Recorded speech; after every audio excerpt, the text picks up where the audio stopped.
Okay, welcome along everybody. We'll get started just now while some other people are joining along to today's CELIPS online learning. First of all, just to introduce myself, I'm Sean McNamara, Head of CELIP in Scotland, and we're also joined by the rest of the team today, which is Kirsten McCoy, who is CELIPS Membership Officer, and Leah Higgins, who is our graduate trainee. Just to say, we will be enabling captions today, so you will be able to, or you should be able to turn them on or off at the bottom of your screen should you need them.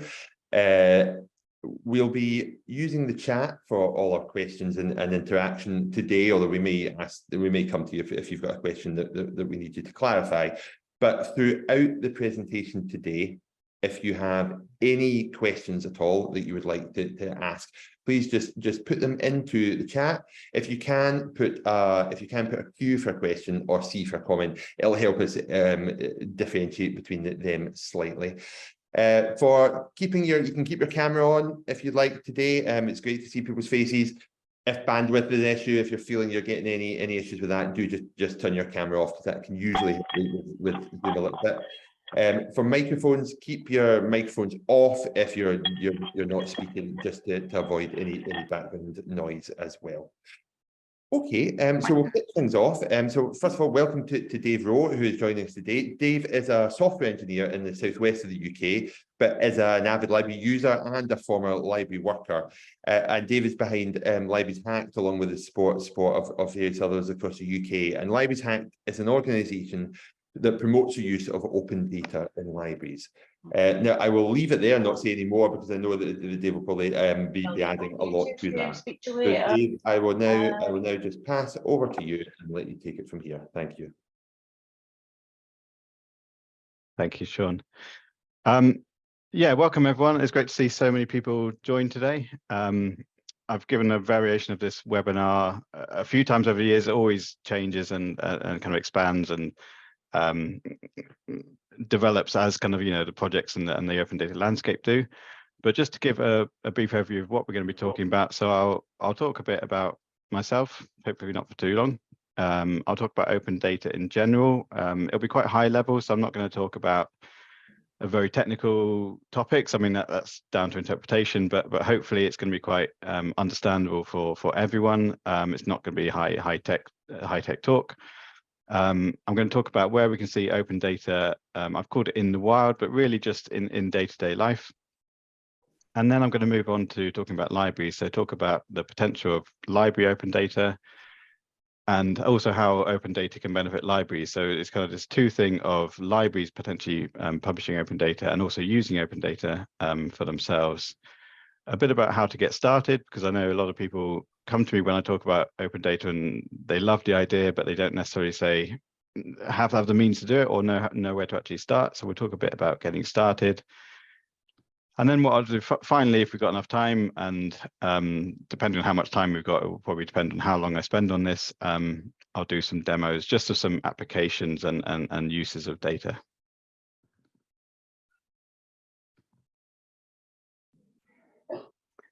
Okay, so firstly, a bit about me. As Sean's mentioned, so I'm a software developer. I've been in software development for, showing my age, probably about 20 years now, I think. I started out in the financial services sector, so that was interesting, but probably not my thing. So I was creating customer relationship management software for banks and building societies and places like that.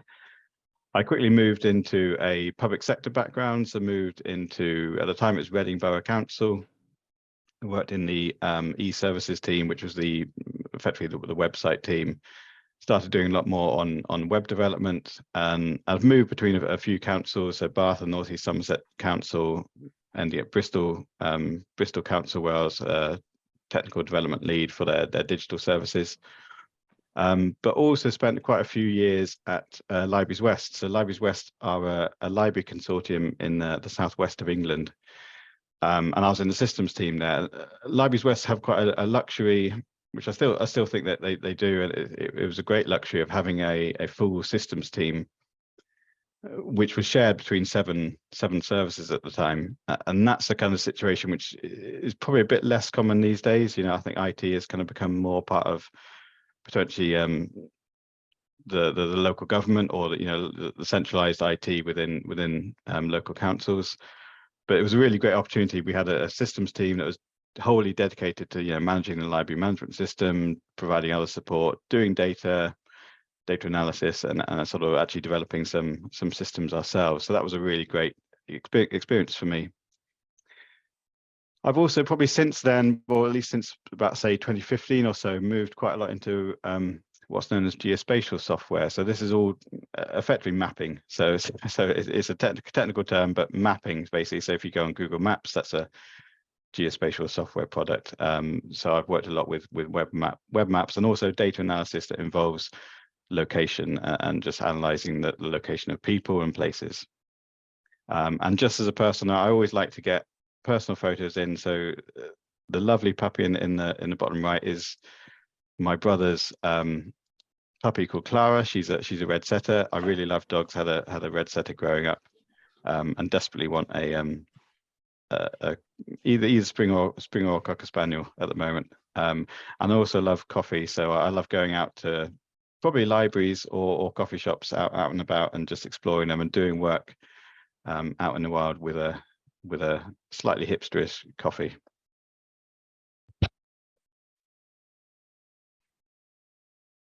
And so just to talk a bit about my background in open data. So back in 2012, I've got a rough timeline here. Back in 2012, I was a software developer. I was getting into web development, and a lot of people, when they're at that kind of a relatively early phase, are looking to do personal projects, looking to kind of make things that interest them. I've always been really interested in and enjoyed libraries.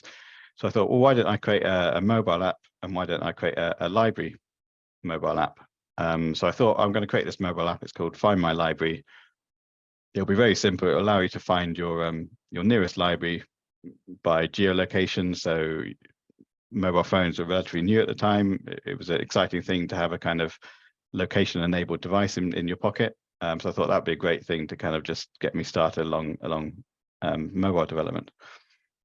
Soon became slightly unstuck in that there was no publicly available data on library locations, or I say no, that there was patchy data on library locations. And I'm slightly disappointed to say it's probably still the case that there's still patchy data on library locations, either if you're looking England, Scotland, Wales, or Northern Ireland, or across the UK. It's hard to find comprehensive data on the location of libraries. I should also mention I'm primarily talking about public libraries, but I'm also interested in, I'd love for there to be public and comprehensive data on all types of libraries across the UK. But then just on that timeline, I joined Bath and North East Somerset Council, which is in the southwest of England. And they had a wonderful team the business intelligence team, who were very engaged with this thing that they called open data. And I hadn't really experienced it in the past, other than coming up against a barrier where I couldn't do what I wanted to do because there wasn't data available. So they started forming these events alongside the community called Bath Hacked. I very quickly got engaged with those and started attending those, and they were hackathons. So that's where the community get together, take public data, so normally civic data. It could be about planning applications, licensing, litter, all kinds of things in their local area, and create applications and create insight into that data. They were amazing events. I'll kind of talk a bit about those in some of the examples I give. The one screenshot we have here is Bath car park. So sometimes when you drive into cities, you might notice there's often kind of boards up that say, car parking spaces in the podium or wherever it might be, no spaces, or 10 spaces, or 100 spaces. The public were very much saying, well, that's great, but it's when we're driving in, it's kind of too late, because there's no point seeing a board that says there's no spaces available. I need to know when I'm leaving, like 20 minutes ago or whenever it might be. So what we did in Bath and North East Somerset Council, we released live data on the occupancy of all the car parks. It was released every 5 minutes, and still is actually being released every 5 minutes. It's been going for an extraordinarily long, almost 10 years now. And made that publicly available, made it openly available, so anyone could develop apps. And this example is an app that someone developed very quickly as part of a hackathon. to actually look up your nearest car park space, or not so much your nearest car park space, but just look at all the car parking spaces in Bath and see what was available. And people started using this very quickly. And even people who weren't involved in open data, who didn't know or need to know what open data was, were very quickly kind of using this application. Anyway, then I was inspired by this, and obviously having the slightly poor experience of library data, I founded Libraries Hacked, which the idea is to promote open data in libraries and effectively do the same thing as what Bath Hacked were doing, to try and kind of engage a community about open data, see how useful data could be. And then since then, pretty much to the present, I've been working on what I call the library lab projects. So these are examples of how we can use data, often prototypes, often just taking patchy data where we have it and saying, well, if we had comprehensive data, it would be amazing, but actually patchy data, we can show what can be done. And just a few examples of those projects. So a couple of years ago, I worked on a data analysis project called Libraries and High Streets. This was analyzing library locations. Actually, it was in England primarily, alongside high street locations. So the Office for National Statistics release actually it's not open data. They release data on high streets, and what defines a high street, because obviously that's a kind of a vague thing to kind of talk about. But what I was able to do was analyze libraries alongside their definition of a high street, and actually start to kind of see where libraries were located and whether or not they were a sort of high street outlet or kind of associated place. And they often are, but also it's the case that libraries are also actually much more rural. They kind of span across all kind of rural, urban types of area. I also have been working on a mobile library tracker, so I'm very keen on mobile libraries, and have been developing a mobile library tracker, which I might be able to demo later on, which actually takes mobile library data from the kind of PDFs you often find on council websites into a more interactive dashboard, and shows the mobile libraries moving around and sort of when they're going to next arrive at the next stop, a bit like you kind of get with bus times and railway stops. And then, like I say, I've also been, my old kind of idea of library map is still going, so or a library finder. So I've got library map, which I'll show later. And find free library. So the image I've got there is actually the libraries services across the UK who have gone find free, shaded in green with a tick or check mark to show which has gone find free. And this was a great project to kind of to compile a load of data. So I had help in compiling the data to get the finds from across the UK library services. But also it was an interesting project because library services are so different in terms of size and obviously geographical area. But this uses a technique called hex mapping, and you might well have seen it in sort of electoral results, where instead of showing the library service as its real boundary or real geographic area, you show the hexagon, and you sort of tessellate them to create a kind of UK looking shape. So it looks a bit odd, but at the same time, it represents the UK. But it shows obviously Scotland is amazing for going find free. There's only a few services really, or 8 or so I think left to go find free. Wales also good, and also North England, but Southeast England not quite there yet. So that's probably more than enough about me and my history. So let's go a bit onto what is open. So open is, open knowledge is any content, information or data that people are free to use, reuse and redistribute without any legal, technical or social restrictions. So that's the Open Knowledge Foundation's definition. And it's I'd like to kind of stress it's open is a very sort of definite term. The definition is that clear. It's a bit of a buzzword at the moment, or has been probably for at least a decade or so. So if you're involved in, let's say, a procurement process, you'll probably find every supplier, every sort of technical supplier will liberally use the word open in their content and in their kind of marketing material.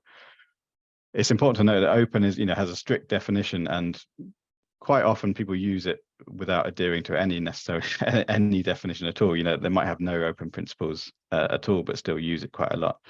but it is a clearly defined and clear principle, really, that we're providing content, information, or data that people can are free to use, reuse, and redistribute.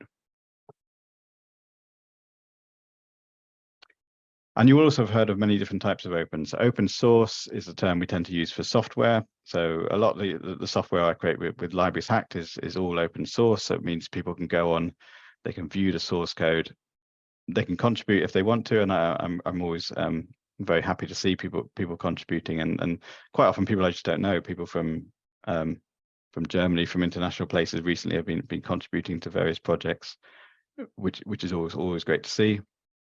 Open access, a lot of people will know from the academic library sector, I think, and other library sectors about research, access to research, and making sure that research is made openly available and published on portals that are completely open. There's also a kind of open government tends to be a term that's used for the general ethos of governments and institutions, or public institutions, being transparent, engaging and accountable, and generally being involved in open knowledge themselves.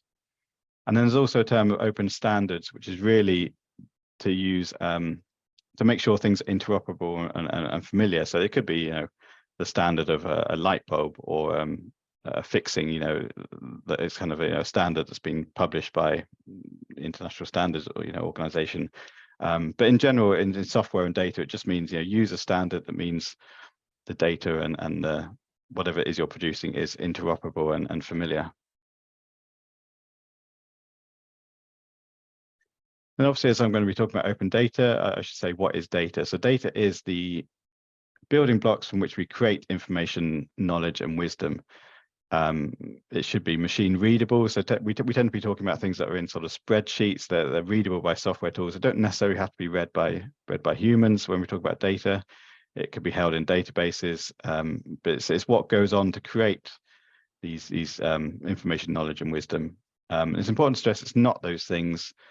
You know, it's used to create them. So one thing I like to kind of stress is a lot of people use the term data-driven and say organizations should be data-driven. I don't quite agree with that. I think they're you know, purely, you know, well-intentioned by saying that, but I like the idea of being data-informed, which means the data is being used in a process to, you know, give information, which is then used in human expertise and wisdom to actually make decisions. It's also something that's for everyone. So I'm very keen on the idea that open isn't a sort of technical thing that's going to reserve for people within sort of digital transformation or digital services. So the next section, I'm actually going to give a load of examples of open knowledge that are kind of commonplace in our everyday lives, that are just things we come across everywhere, which have been maybe transformed by this ethos of being open.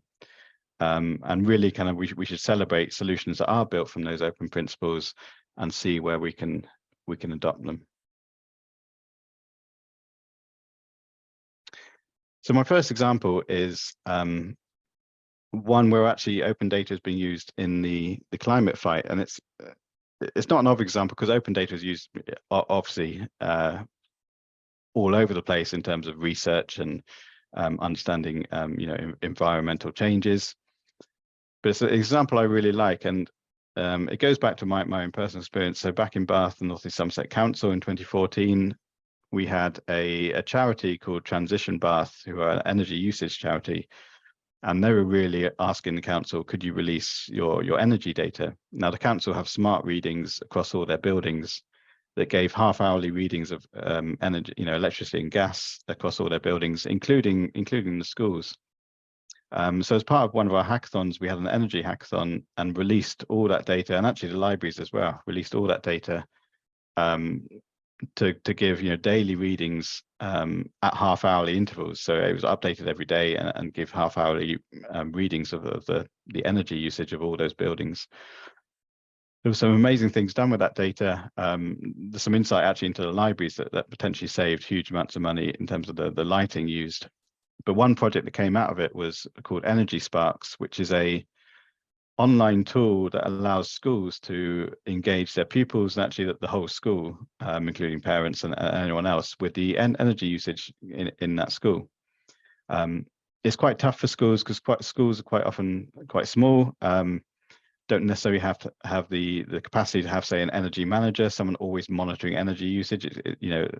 And when you don't have an energy manager, you often have things going wrong. You can kind of have heating errors, heating coming on an hour too early, not changing because of various reasons. And this tool actually made that data completely open and just allowed anyone to look at it. So from that kind of initial start, just in the schools around Bath, this project has gone now across the UK. It's working in hundreds, as far as I know, of schools across the UK. And all the data is made open data. So it's really important that all the data, is published effectively with the agreement of the school. And then these tools are built on top of it to allow the students and parents to engage with that data.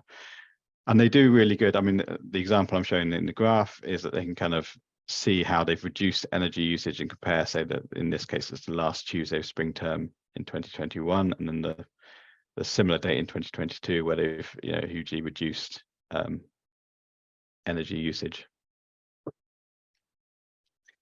Another example is travel. One of the sectors I'm really sort of jealous of in terms of open data is the transport industry. So rail open data, bus open data is really good, or bus is at least going to be coming soon. One example I use myself all the time is split ticketing. I don't know if anyone else uses this, but in 2013, rail fares data alongside the actual the journeys themselves was released as open data. And what that meant was that you could apps started appearing, which would allow people to kind of book alternative ways. So instead of going from maybe the official operator's website, you'd go to the sort of split ticketing site, and it would analyze the journey and say, actually, if you get a journey where you stop 4 times on your journey, you don't literally have to stop. You just you're passing through those stops. We can split your ticket into maybe 4 or 5 tickets, and it'll cost you a fraction of the cost. So I use this all the time. I recommend it to anyone. Our transport system is slightly ridiculous and it allows this, but it's been enabled through open data that check the best deals on the split ticketing sites. And that's fully enabled by open data and people creating apps that allow us to actually see the best way of booking railway tickets. But I should also mention transport in general, as I say, is amazing for open data. All the kind of apps you get in terms of bus times, railway times, the fact there's so many third-party apps, to some extent, maybe that makes choice a bit difficult, but it's because there's purely open data, and the sector has clearly said, look, we make our data available and people build apps on top of it.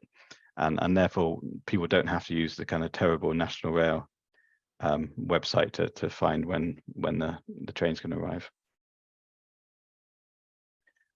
Another example, probably a bit more organizational here, is there was in 2010, government departments began publishing, so UK government departments began publishing spend information as open data, so that they're obliged to publish this data. From that, outside of government, a tool called Open Spending was developed, which aggregated that data and allowed people to kind of search it and kind of look through the spending. What actually happened was that the government internally started using that tool, and very quickly, I think, just discovered that they were actually wasting 4 million on duplicated purchases. As I understand it, this was reports that were maybe bought for like one department, maybe quite expensive reports that another department was also buying, when in theory there was no reason for them not to kind of share that spending.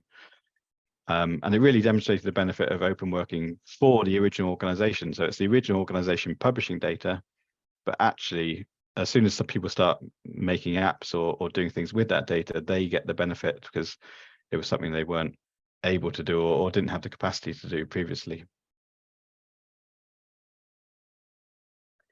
And then this is just a personal example as well, that there's so many open data projects. If you just look for them, out and about. I always like reading memorial benches when I go around and see, in a park or a nature trail or wherever it might be.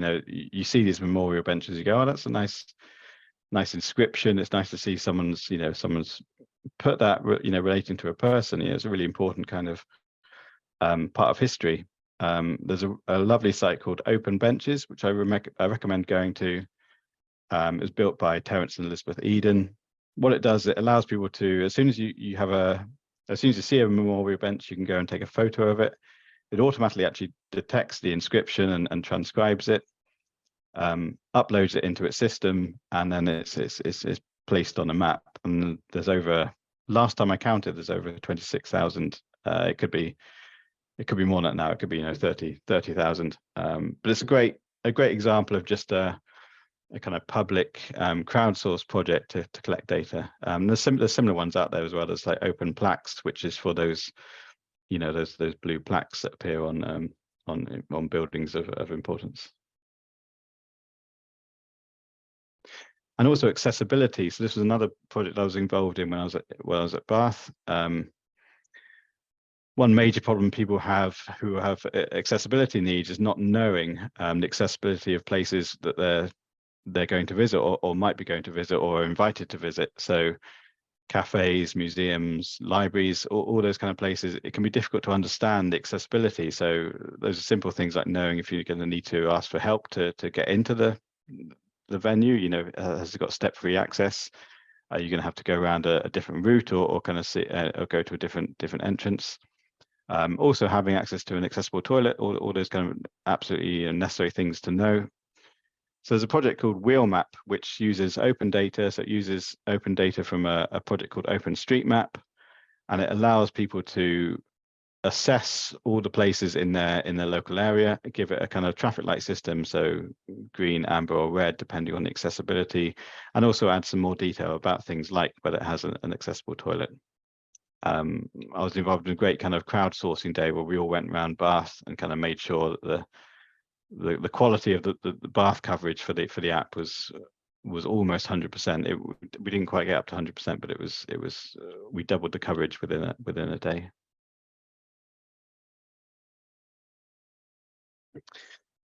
So that's a kind of slightly whistle-stop tour of just random things where we find open data in the wild that are hopefully not too technical, not to but kind of illustrate that open data is something that's useful. It's an example of a principle that kind of helps everyone, if we make our data open. But I also want to think about the kind of data that libraries need and could find useful, and the most obvious one is actually other library services data. So at the moment, the library services, and I always think UK, but obviously in Scotland it's probably the same. There's national bodies, but they're still fragmented in the sense that it's run individually. So things like policies, insight, how many members you have, what membership of different ages you have, is all kind of something that's held internally per library service. And it would be really useful just to have combined data, not necessarily just combined data, but see where your neighboring services data have access to it. Obviously, it shouldn't be personal data, but you should have access to see all their policies, compare how their stock kind of performs, all those kind of things. There's other open data sources, more obvious library ones like open bibliographic data, covers and metadata records. But then I've got listed here things like population data. So certainly in the public library world, we have huge amounts of statistics we can use. So things on demographics of areas, really detailed census level data, the health, income and education of different areas. We can kind of take that data, compare it to our membership base, really use it. I've already mentioned the example of high streets and sort of physical services usage. We can kind of start looking at the locations of libraries, whether those locations are relevant. I mean, one of the projects I'm thinking about at the moment is to look at the locations of libraries and match them to kind of the current built up areas across the UK. So obviously the landscape of the UK has changed in terms of what areas are built up, what new towns we have, all those sorts of things. And it'd be interesting to look at the locations of libraries to see how it kind of matches up to almost like the kind of new version of the UK we have since maybe that library network was developed. And I've just also put down there that other public services, so NHS, transport, all these kind of public services, major public services have data portals because they really know the importance of pushing out their data and sharing it between other organizations, as well as the fact they use all the data from other organizations. So that's something that's really important for libraries to do as well. And just to summarize what I'm always passionate about library data. I think library data is some of the most amazing and interesting data that there's possibly out there. I think it's slightly frustrating that we don't have so much of it, because it's really interesting to see. Obviously, catalogs and collections are amazing things of interest. We all love, catalogs, and we love reading, so we should be fascinated by the catalog itself. But also just usage data, things like the loans usage, what people are reading. So I'm not necessarily interested in, people always think I'm interested in stats and figures, like in a bit of a KPI way, which is always a bit dull. I'm not really interested in that. What I want to know is sort of who's reading the crime. Is our areas of high crime reading crime fiction? I mean, that's a slightly frivolous example, but we could be looking at all sorts of interesting aspects of library data, and I think we kind of get bogged down in performance, which is a bit of a shame. Obviously, membership is really interesting. Who are our members? Where are they based? Is it universal? Are they kind of like from all over, or are we focusing on certain areas? Same with visitors and football events, mobile library timetables. I love mobile libraries. I think we could do so much more with those. Obviously, library locations, and also just these days we have so much digital usage as well to kind of delve into that I don't think we do enough. And then just more reason to kind of publish data. Why should libraries publish open data? So primary reason, I mean, you tap into a wider knowledge base. One thing I always ask people when they say why should we publish data is, do you think you're doing enough with your data as it is at the moment? Do you think you're using it to its full potential? And the answer is obviously always no. I don't think anyone would ever really say that. And in fact, I think they probably say, no, we hardly ever use it at all, or we don't get to use it as much as we'd like at all. So really what you're doing with open data is you're just saying, well, okay, well, we haven't got much time to do it. Anyone else can do it. And you're really tapping into a wider knowledge base. Two, there is allow co-creation of library services. So I'm kind of against the idea of presenting this as volunteering, but it's the idea that you don't have to do everything. So you don't have to, if you do want some data analysis done, someone else can potentially do it and might want to do it, or might you want to do it for their service. It allows really kind of this idea that you can start working with others, whether or not they're professional or amateurs, to kind of co-create and inform library services.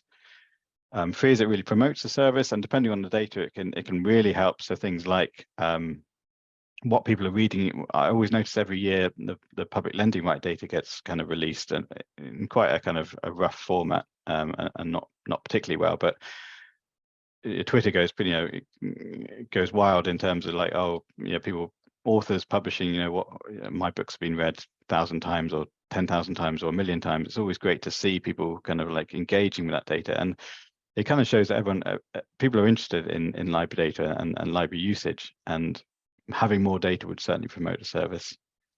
It can also inspire creative ideas. So there's so many people out there who want to do things with library data, and I get quite a lot of queries for running Libraries Hacked, that people come to me and say, I'd really love to kind of create a sample library catalog. I've got an idea of how I want to kind of explore books. Can I get hold of the data? And I'm kind of unfortunate, I often have to say no, or they tell me that they've been told no, because there's no means of them getting that data.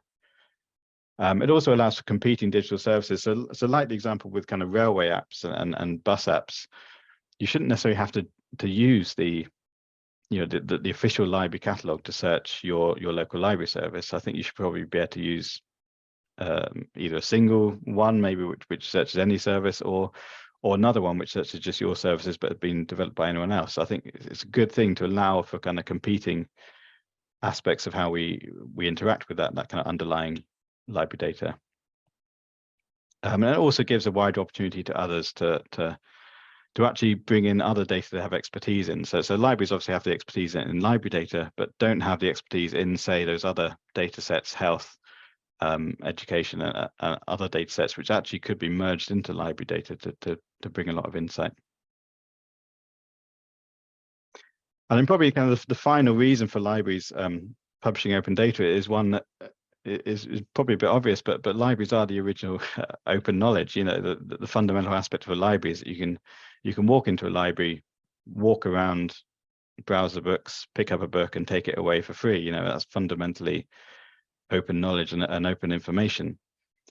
So this fundamentally fits into the library sector as being something that the library sector should be doing. Library skills are also really useful in this sector. So it can be hard for people to navigate data, to understand the metadata, to kind of really understand what data is about and how they can kind of find different data. That's something that the library sector, you know, and information professionals can really help with. So as a kind of general principle, I think that open data, and actually all versions of open, whether or not it's open source, open knowledge, open access, really fits in with library principles. And then the final thing is also there's a fundamental aspect of open and open data in particular, which is that you have to kind of follow sharing principles, and that means that you use other people's things and you give them your things. So in terms of data, you publish open data and you use their data. I quite often see people kind of promoting open data, but only in the sense of using it, which just feels a bit mean, if not anything else. It's kind of saying, well, we're willing to use, you know, open data, but not willing to kind of share our own, which is just not kind of adopting the principle quite right. So in terms of getting started, libraries should start small. You know, how can you kind of get going with this? One thing I often advise people to do is just, do you have data that you use already? Like maybe it's how many loans there were per library per month. Okay, most libraries probably do. Okay, we'll take that. Do you have any personal data in it? Very, very rarely. Most people shouldn't really be analyzing personal data anyway. Do you have the rights to share it? Is there any third-party rights? And that's also very, very rare. If all clear, then publish it online with an open license. And in public sector terms, we tend to use the open government license. A really kind of simple getting started guide. I know it's kind of easier said than done, but that is kind of how I think that libraries should get started with open data. Just start, make a small, publish something and kind of get going. Then going further, there are other things people can explore. So there are open data schemas. So schema is basically just a way of kind of publishing data to a standard format. So again, using open standards. And that makes sure that people publish the same type of data. As let's say you publish your membership data, other people can kind of publish their membership data, and you can kind of merge them together or compare them in an easy way without them being kind of, you know, one publishes a PDF, the other publishes a spreadsheet with a slightly odd formatting. There's a concept of these 5-star open data principles. So these were actually defined by Sir Tim Berners-Lee, who kind of, it starts with kind of 1-star open data, which is basically a PDF. So let's say you put a PDF on a website, that's 1-star open data. It's open data as long as it's got an open license, but it's not necessarily that useful. And then you kind of go on to kind of maybe like a spreadsheet, but published in Excel format. So it's good, but it's a proprietary format. And then you publish a spreadsheet in CSV format, which is better. And then the final two are probably what I won't get into today, but are about kind of publishing data, which is linked with other data and has identifiers. It just means that you can kind of merge it easily with other data sources. And the final point I put there is, it's a kind of horrible word, but one really useful thing to do is to think about data you use yourself and actually publish it and then use your open data. So it's a term called dog fooding, which is basically just using the things you publish yourself and embedding into your own processes. Quite often people can kind of publish open data, but they'll simplify it, or they'll kind of make it slightly useless in a kind of well-meaning way, but they'll maybe publish, you know, instead of publishing counts of loans per library per month, they'll just do an overall count per year. And it's okay, but you kind of think, well, how useful is that to the public? It's not useful to the service. So how useful is it going to be to the public? And in reality, it's not useful at all. And also just to mention, like, again, things like data are all quite relatively technical. there's other ways of getting into open working. So I'm a big advocate for just making sure the term is working in the open. We blog about what we're doing, publish openly roadmaps and plans for organizations, share outputs from our work. I mean, some people are really great about kind of doing things like week notes and publishing their meetings. I mean, not necessarily the whole detail of the meetings, but just saying what they're doing all the time, and using cross-sector organization, open communication. These are all kind of things which are about working in the open, making sure we're open and transparent in what we do. And it's always useful. It's beneficial for us. It kind of helps us kind of formulate what we're thinking about things and pushing out into the open. It's useful for other people to kind of see what others are doing.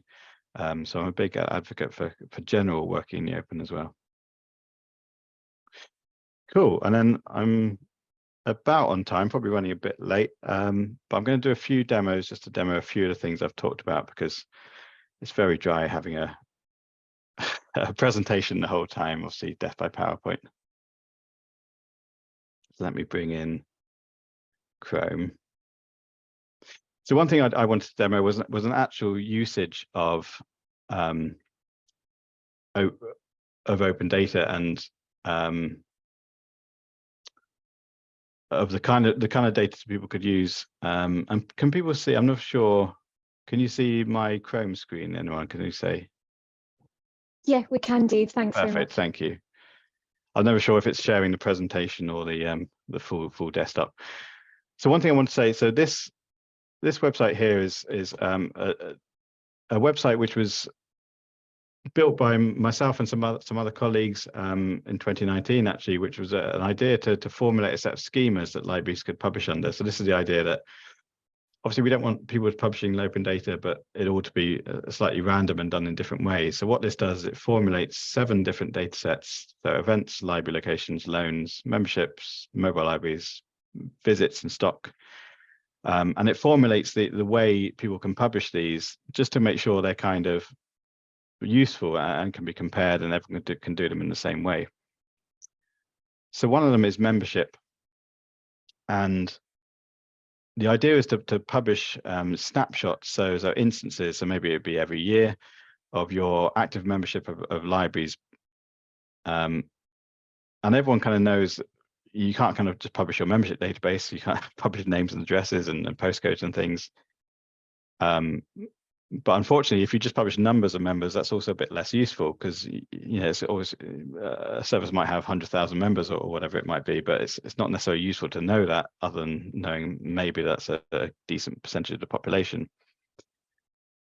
So what we did is put together a format which allows you to publish per area code. So these area codes are census areas, so they're valid. They're slightly different across the UK, but all areas of the UK have them, and they're effectively the kind of the areas at which statistics are normally published. So health statistics, and deprivation, crime, all sorts of things.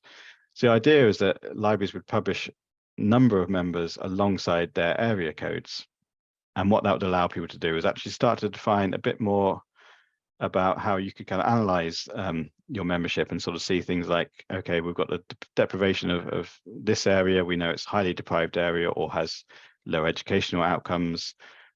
What percentage of this population in that area are library members? And you start to get a bit more insight into your membership, rather than just these kind of high level figures.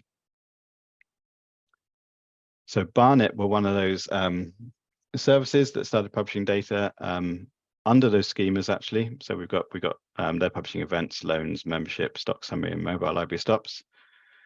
So I created a tool which would take that membership data, and because it's pretty dry just looking again at a table of data, what I did was I took a tool that would allow you to load in the file of membership, and hopefully this will work. It might not work, but let me give it a try. There we go. And what it does, it takes in that file, so it's purely, as I say, that kind of plain text file of just membership with area codes. But what it does, it realizes it's about Barnet, so it plots the Barnet boundary line. So you can see here the boundary line for Barnet. And then what it does is, for each one of those areas, it understands the boundary of that area, and it also knows the population of that area. So it can take that membership count and actually kind of define what percentage of the population are members. And you get this quite useful shading. So you get kind of, and also I should notice the circles here are the libraries. So you actually get a quite interesting correlation between high concentrations of membership with the locations of the libraries, which is, again, it's sort of one of the things that sounds absolutely obvious, but it's useful to see it in text, but it's also useful to see it on a map. So if you zoom in here, you can start to see actually the percentage. So you can see near this library here, you've got an area which has 60% of the population are library members, and all around, 50, 60%. But then as you start kind of moving around the authority, you have this area here, which is just 21% of library membership. And it's a bit more of I wouldn't necessarily call it rural, it's a bit more of a more sparsely populated area, but that shouldn't necessarily mean people are not library members. So it's interesting for the library service to have this kind of data to explore, and this could be done, I'd love for this to kind of be done across the UK on an almost, daily or regular basis. If everyone was publishing data to this standard, we could anyone could explore this data and start to kind of do a bit more outreach and kind of a bit more understanding of, why are these people not library members? Not in a kind of accusatory way, but, we obviously kind of want to increase membership.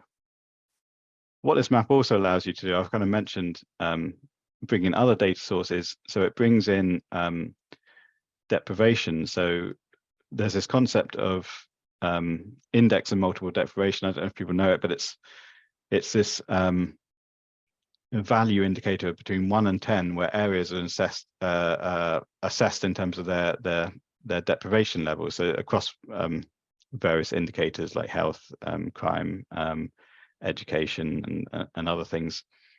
And what it does, it switches the map to actually plot the deprivation of the area. So you can start to actually compare. So let's say you've got an area where there's high membership. You can kind of say, okay, it's actually a highly deprived area because it's 9 and 10 in the kind of deprivation indicators, or the opposite. So you kind of you could see highly deprived areas or low deprived areas, and compare that with your membership, and then you get a much greater insight into the detail of those areas.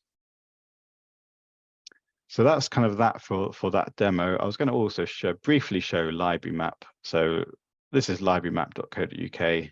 I'll quickly refresh it, and hopefully it's all kind of working. The idea was you'd be able to kind of come along. It doesn't matter where you are in the UK, but you could put in a postcode, and it would tell you your nearest library, but also mobile library stops. I'm always frustrated that mobile libraries often aren't included in these kind of things.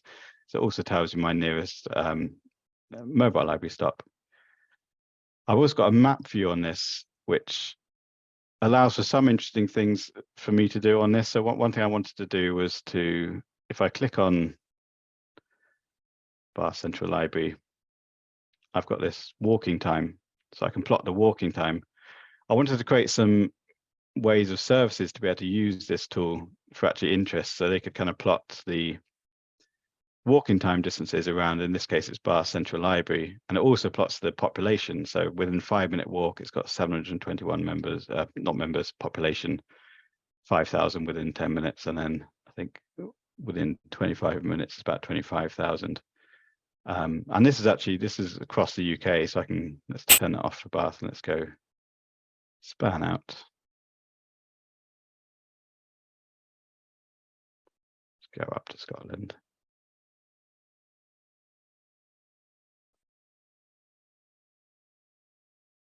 And I could do the same for Edinburgh libraries, or even I could let's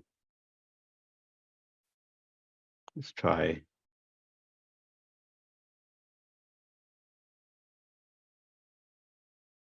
I might have broken it. There we go. Let's try the cycling time. Cycle, obviously much wider span. So within it's saying within the Edinburgh Central Library, you've got a good 250,000 people within 50-minute cycling, which is impressive. I don't know. Sometimes these things can be, it's using some routing services which are good, but sometimes they can be inaccurate. But this was an interesting way of kind of using this project to explore ways of plotting access to libraries. I think I better leave it there because I need to leave a bit of time for questions. So what I'll do is I'll stop sharing. Thanks, Dave. That was absolutely brilliant. I think really, I thought I knew quite a lot about this, but I've realised there's so much more potential, and it shows really that, that opening up data for libraries isn't necessarily, a burden or a risk. It can actually yield huge benefits to being able to understand membership and how you're serving communities. So that was fascinating, and the advice on rail splitting and accessibility, these are all really useful links as well. So thank you so much for that, and yeah, I'm sure everybody really enjoyed that too. We've got a couple of questions come in, which I'll go to just now. So we've got Paul has asked, first of all, are there any libraries hack style communities that you know of in Scotland, or is there stuff that you can help with that? And where can you find out more about just taking those next kind of practical steps if somebody's in a library and they want to get going with this, but they're just not sure about some of the practicalities about opening up data? What would you advise? So definitely in Scotland, there's a really great organisation called Open Data Scotland. And they have a data portal.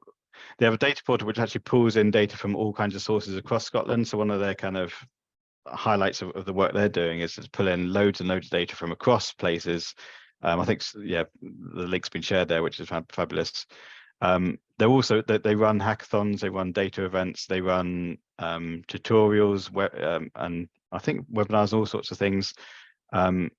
They've got a lot actually, they got in touch with me because they had a lot of people coming to me asking about library data in Scotland, which is all a bit back to front maybe. You'd think they'd maybe know more about it, but yeah, they're fabulous. I need to catch up more with them, and actually I'd love for them to get involved with kind of library organizations as well, because they could be really useful in kind of helping to promote open data across Scotland, particularly with library data as well. Yeah, absolutely. I think that's good advice, and I think that's somebody that we might get in touch with as well to see what we can make links with. Thanks for your question, Paul. Connie's asked, is the walking time available? Can that be overlaid with the membership map currently, or is that an opportunity for future hacking? It's completely an opportunity for future developments. I mean, a lot of the things that have been done are probably quite fragmented in terms of, so library map was an individual project, and then the membership mapping project was a bit of a different thing that was part of sort of tools for library data. Although that sounds like the same thing, but yeah, it's an ongoing thing really. It'd be lovely to kind of bring in. I'd love to kind of bring in almost like a kind of all-encompassing mapping service. It's quite hard to make those things useful when they bring in too much, if that makes sense. Which is why I often keep projects distinct and relatively small, because if you pile too much into a project at once, it kind of becomes a bit difficult. And you also have to think about your target audience. With Library Map, I'm kind of primarily targeting the public, but trying to kind of sneak in little tools that maybe the library service could have a look at.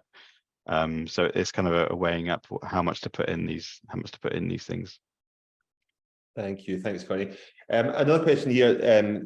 Have you seen the use of open public library data used directly as justification for more funding for public libraries? And I'll maybe just come quickly on this. There's something for anyone in Scotland. Our colleagues at SLIC have a community planning dashboard that's available using open data. Now that is mostly using open data available elsewhere rather than libraries opening up data.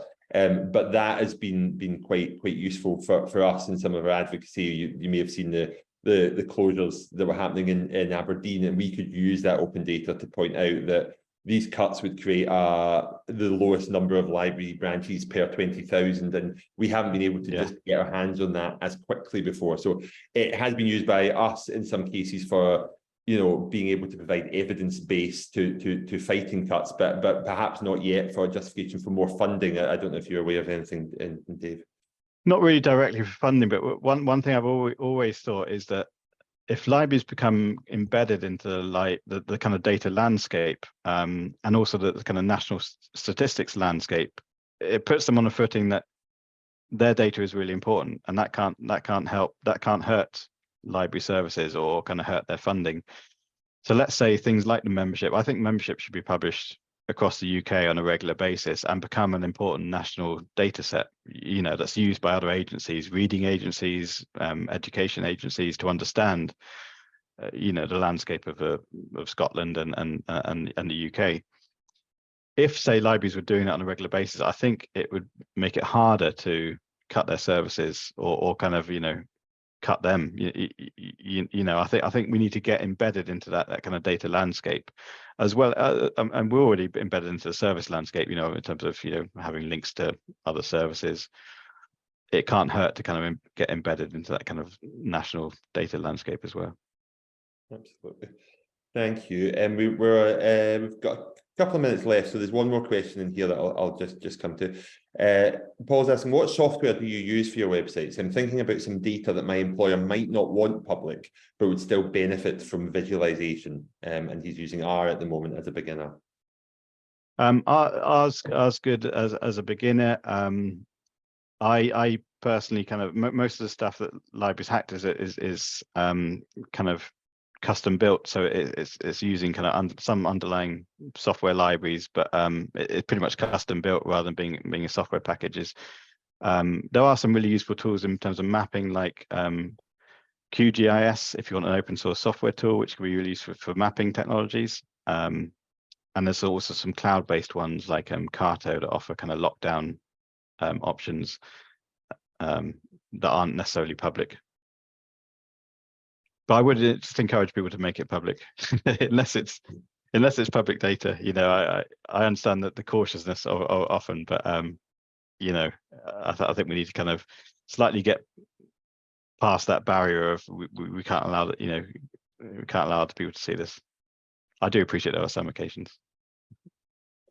Yeah, thank you very much. Thanks for all the questions. If we can all just show our appreciation and by whatever way you can digitally, please. I certainly really enjoyed that. I think you're absolutely right. I think there's sometimes a bit of fear within other organizations about this idea of opening up data, when really I think this has really demystified a lot of that, and for me has taken a lot of any concerns from that away. So thank you so much. That was fascinating. No, it's been a pleasure. Thank you for asking me. Brilliant, and thank you, and perfect timing because we're just 1 minute to 12 now. So thank you for the demos and thanks for the presentation, and do let us know if Silicon Scotland or anyone here can support your work more, Dave. And thank you to everyone else for joining us. Fabulous, thank you. Thank you.